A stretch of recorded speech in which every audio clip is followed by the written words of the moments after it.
Le Premier ministre manitobain s'exprime au sujet de potentiels référendums sur la souveraineté du Québec et de l'Alberta. Si on aurait une question au Manitoba, ça serait oui ou vraiment oui? Wap Kinew refuse de répondre directement à une question hypothétique sur un référendum sur l'indépendance du Québec, mais il a voulu envoyer un message aux Québécois. Nous appuie les Québécois dans les défis avec les langues minoritaires, mais en même temps, nous sommes des Canadiens et Canadiennes, alors nous encourageons les Québécois de nous rejoindre. Il précise que c'est aux Québécois de choisir, tout comme la première ministre du Nouveau-Brunswick, qui joue la carte de l'unité canadienne. Pour le Nouveau-Brunswick, on est toujours là pour avancer notre pays. Au Manitoba, les propos du Premier ministre Kinew font écho.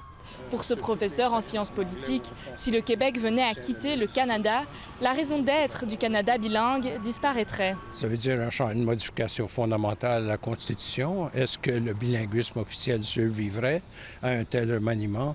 J'en doute fort. Raymond Hébert était d'ailleurs présent lors du rassemblement du Non sur la place du Canada à Montréal en 1995. Sa passion pour la Fédération canadienne est toujours aussi ardente. S'il y a un drapeau immense sur la place publique en plein cœur de Montréal, oui, je suis prenant.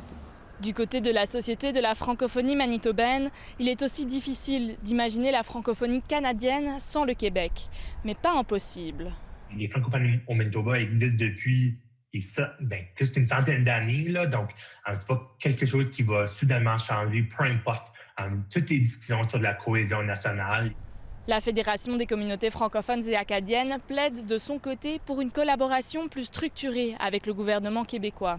Les Québécois, les Québécoises comptent pour 8 millions de ces locuteurs-là et les autres 3 millions, mais c'est dans nos communautés.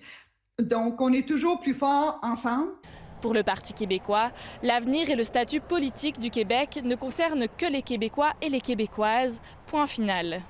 Le PQ promet d'ailleurs de tenir une consultation populaire sur l'indépendance lors de son premier mandat, s'il est élu lors des élections québécoises de cet automne.